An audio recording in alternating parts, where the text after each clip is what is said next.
national security are both complex and multifaceted. In closing, I want to address briefly the signal chat issue that I know many of you are concerned about. The President and National Security Advisor Waltz held a press conference yesterday with a clear message. It was a mistake that a reporter was inadvertently added to a signal chat with high-level national security principals having a policy discussion about imminent strikes against the Houthis and the effects of the strike. The National Security Advisor has taken full responsibility for this, and the National Security Council is conducting an in-depth review along with technical experts working to determine how this reporter was inadvertently added to this chat.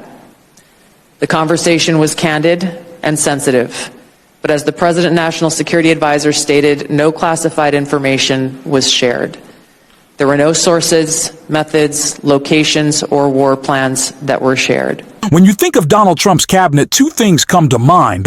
The first is the Fox propaganda outlet. It is where most of his cabinet secretaries have come from, because Donald Trump doesn't care about anyone's ability to actually do their job. He just wants people who will kiss his ass.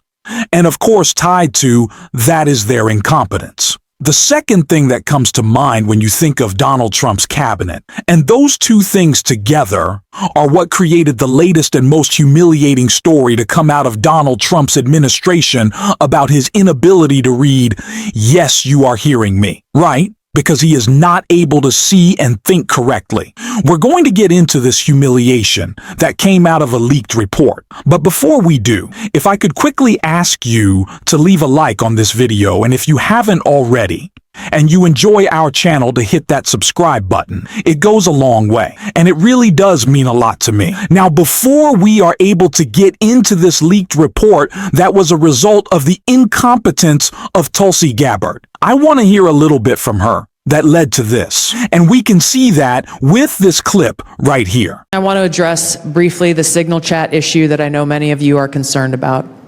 The President and National Security Advisor Waltz held a press conference yesterday with a clear message. It was a mistake that a reporter was inadvertently added to a signal chat with high-level national security principals having a policy discussion about imminent strikes against the Houthis and the effects of the strike.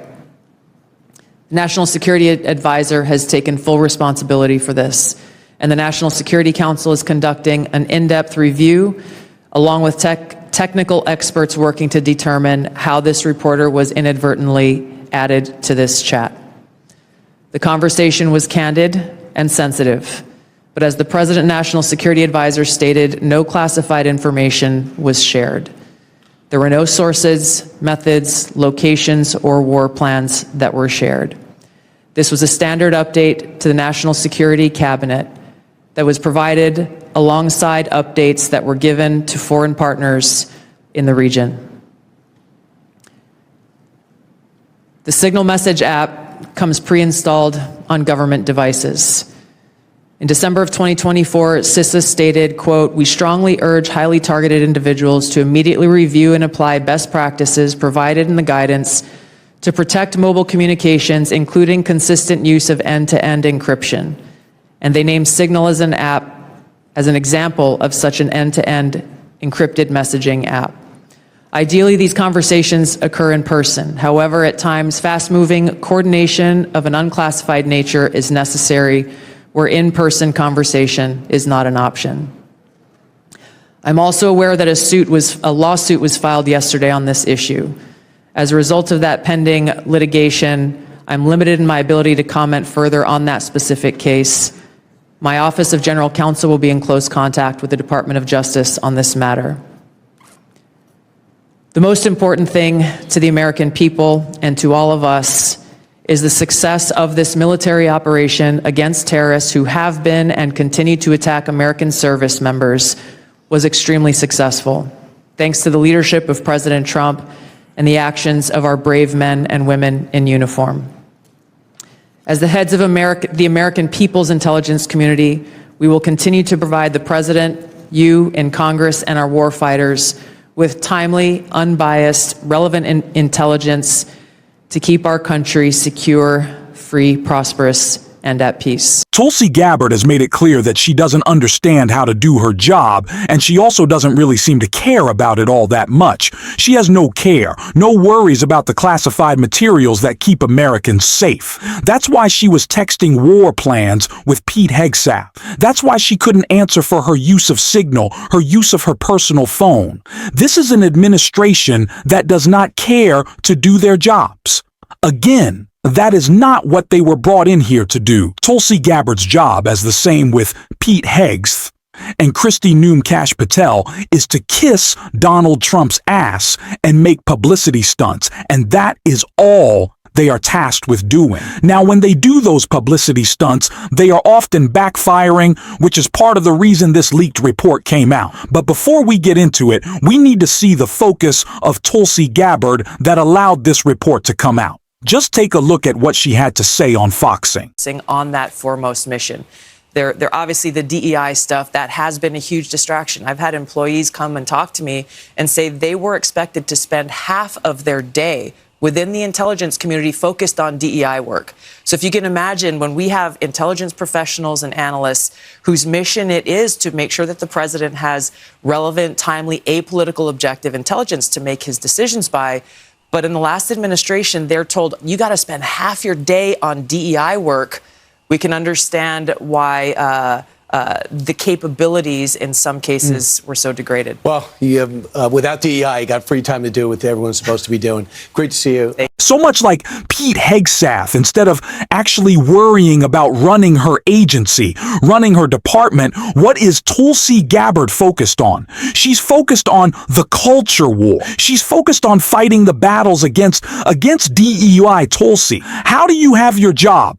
There is no meritocracy in the Trump administration. That was demonstrated from day one. These are not people who were qualified, especially not qualified to be dealing with classified information, and they continue to prove that over again and again. And I wanted to check out those two clips because they show exactly why a report out of Tulsi Gabbard's office, which just went public, is humiliating Donald Trump. Not only because of how unqualified everyone in this administration is, including the president, but how little they care about protecting classified information. And that all came together with this report, which is really going to make you laugh. Gabbard wants Fox host to feed Trump top secret intel because he doesn't read Director of National Security.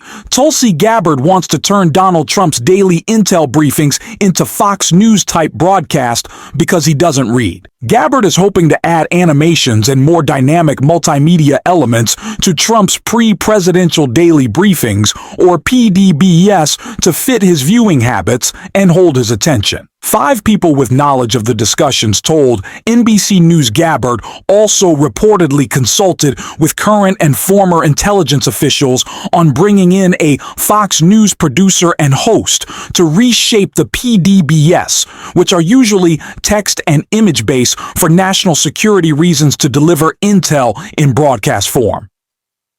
NBC News reported that the process could involve granting the Fox News team security clearance to access classified information. The problem with Trump is that he doesn't read.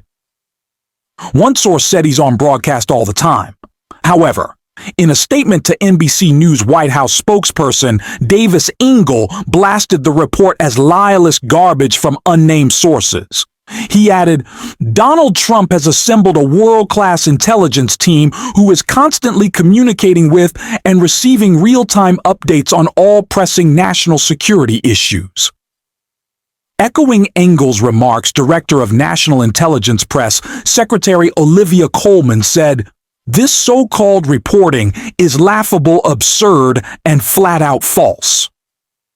In true fake news fashion, NBC is publishing yet another anonymously sourced false story. PDBs are crucial decision-making tools for sitting presidents, but Trump has only taken the briefings 14 times. As of May, less than once a week on average. NBC News reported the average is less than that of predecessors. Joe Biden, Barack Obama, who took 90 and 63 PDBs, respectively, in the same time frame. In his first term, Trump took 55 PDBs by May. In Trump's first term, his PDB also changed to a one-paged outline that was presented verbally by intelligence officials twice a week.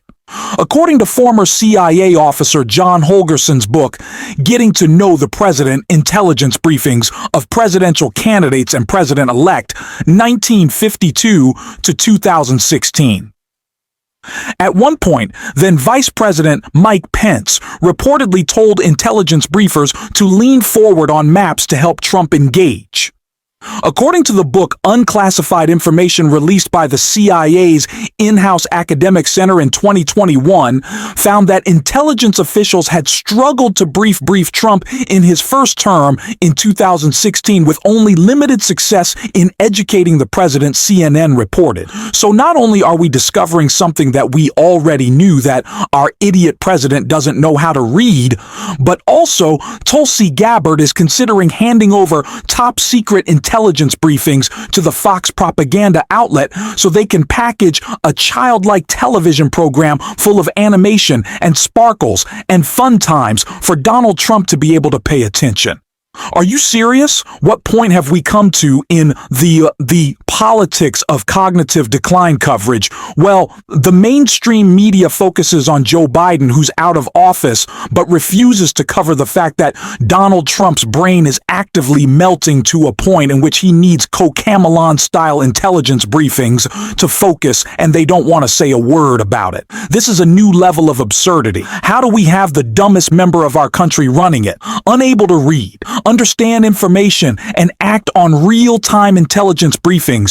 What is the state of this country right now? This is insanity, and I don't even think I've given the proper freak out to the fact that we're just like, what, giving information to Fox? Now, Jesse Waters gets state secrets because he can keep Trump's attention. This is absurd, especially with the latest very shocking and disturbing scandal from Tulsi Gabbard that Senator John Ossoff called out right here.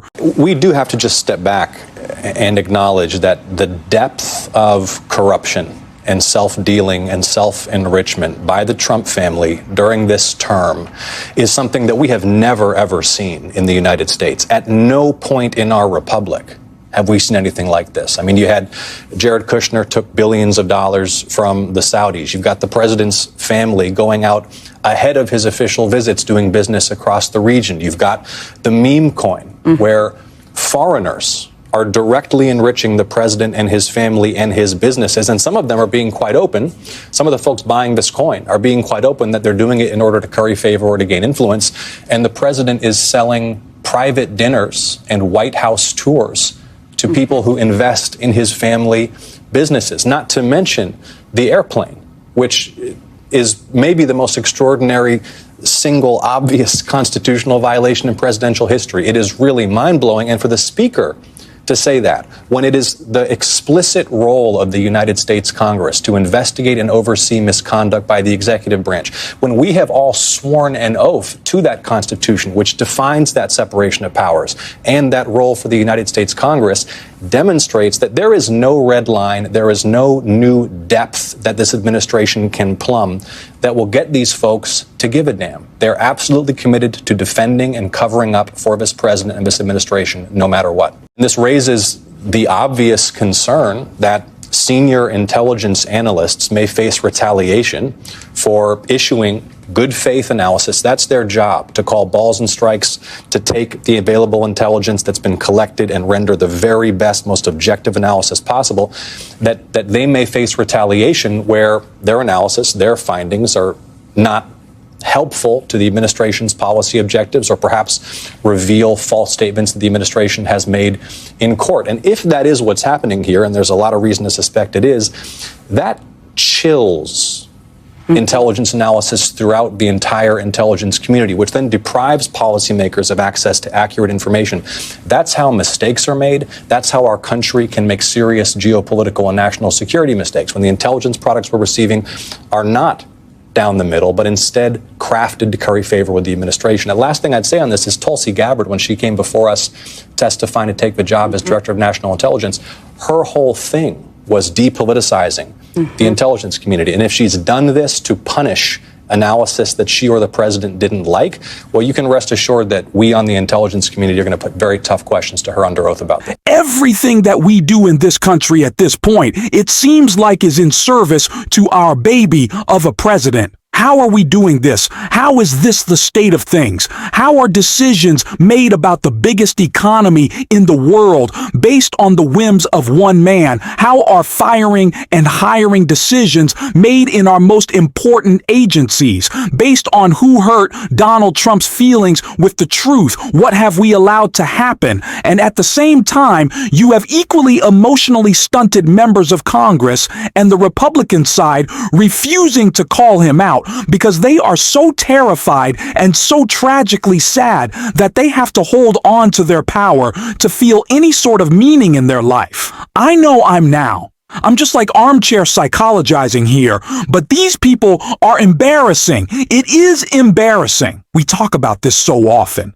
This story is gross, and it's sad, and it's scary for a whole host of reasons because the damage it could do to our country. But let's just be real here. People, it is also embarrassing that this is our president, and this is who is running our national security. Tulsi Gabbard. Tulsi Gabbard. What are we doing? And that's your meritocracy.